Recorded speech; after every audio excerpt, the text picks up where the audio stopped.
Did you know that something as simple as the quality of your sleep can affect something as important as your memory? Hey everyone, this is Aaron and Juwan, and you're listening to Wellness for Real People. This show is for people who are on the go, busy, and looking for ways to live their best lives. We focus on wellness topics in mindfulness, exercise, diet, and sleep, and share quick, actionable tactics to improve your health and wellness. We're not perfect, but we're trying to get a little better each day. Let's grow on this journey together. When we talk about memory, we're talking about everything from short-term memory, things like how I tie my shoes, cooking dinner, driving to work, some of these things that are more fundamental, but also long-term memory and some of the core memories that you keep for a lifetime. So today we have an article from UC Health where we're talking all about how sleep impacts memory. But more importantly, we're going to lean more into the sleep side and some of the discussion around that topic and those implications there. How's it going? My name is Aaron. I'm here with my co-host Jawan. We're here with another episode of Wellness for Real People. And today we're talking about specifically some of the things around memory and then the sleep impacts and how that impacts the overall, function and success of short and long-term memory.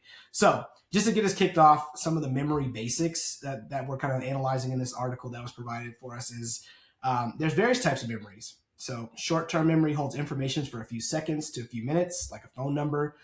Long-term memory can hold information for years, like where you grew up, where you went to school, who your first best friend was, things like that. And the better sleep quality that you get, according to the article, the better you are at retaining those memories over a long period of time. They're saying things that, even up to 80 years, if you're taking care of your sleep on a regular basis, and obviously exercising and doing all the other things that we recommend, you can have the same memory capacity as someone that's a 20-year-old. Of course, there's other factors that can influence that and whatnot, but for the most part, if we're taking care of the right things, we will actually see that memory retained over a long period of time. So, with that said, quick intro, but Juwan, just want to see if you have any takes on this one before we dive into some of those lifestyle factors that affect poor sleep and lead to some memory impacts.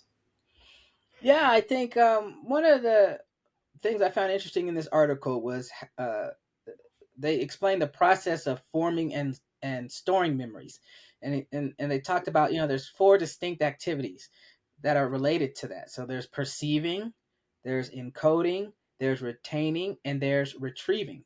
And so we have various parts of our brain that are involved in each stage. So, our memory is a very complex thing. There are a lot of processes and things going on that affect our memory.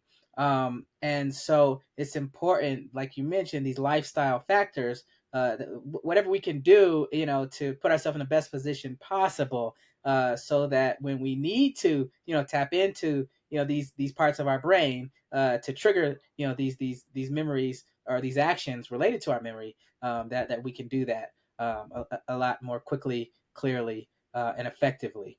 So that was a big takeaway from Yeah. me, learning a little bit more about how the brain works. And yeah, I love that stat you also shared, just around, if we do our best to take care of some of these things, that yes, the brain does change and shrink a little bit as we age, but if you stay sharp, as best as you can, you can still be, pretty effective as you get up in age. So Exactly. And they're saying like overall health plays a big role in memory. One of the highest risk factors for developing dementia later in life is chronic sleep trouble. We talk about sleep a lot. It's one of our core pillars.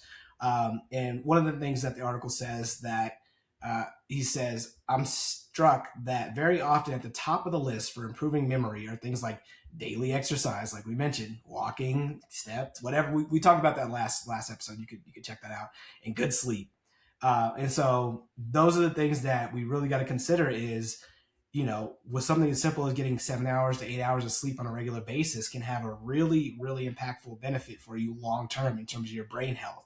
There's other factors, of course. So there are things like, certain foods that you may eat that are bad for you, certain habits like smoking, drug use, alcohol use. All of these things can be detrimental for memory. So, of course, those are going to have a negative impact and you want to really look at.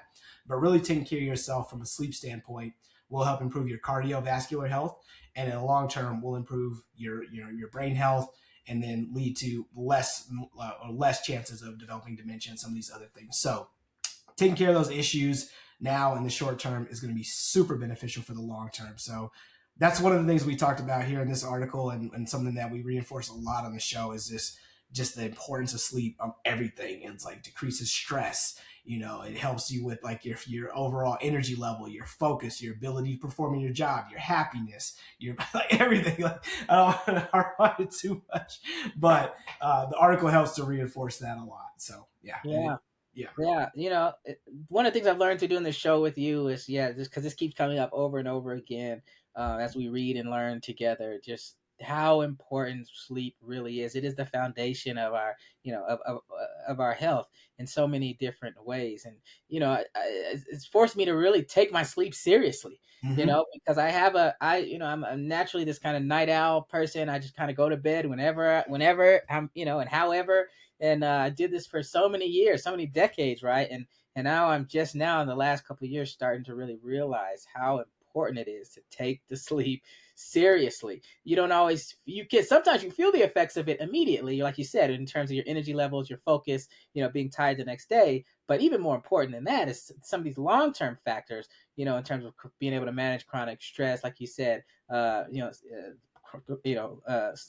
poor sleep is being a high risk factor for developing dementia, all these kinds of things. So it's not just in the short term that taking care of your sleep is really important, but especially in the long term as we age. And so, yeah, I don't know how many articles we could read that could say it before I to help me understand how important this thing is. But still, I still some days of the week still struggle, to get to bed, get the quality sleep, that I need. That's the thing, man. It's a challenge. It's like the daily practice, the habit. It's why we keep doing this show. It's why we're, so many episodes in now. Is like these things are so beneficial if we keep reinforcing them over time, and you see the connectors between all the stuff that we talk about. But lastly, the article says the biggest thing with your brain health is as well is use it or lose it. So whatever that looks like, learning a new language, a new skill, puzzles, tasks, travel, all these things contribute to positive brain health. And so keeping that in mind, want to make sure you keep your brain active and stimulated and engaged in the world as much as possible, and trying to limit distractions. And we know how hard that is, to limit distractions, but trying to push yourself to learn something new or do something new is very beneficial, and oftentimes will stretch you to the point where you're maybe tired or maybe feeling a little bit exhausted to where you might get better sleep. So, short article today.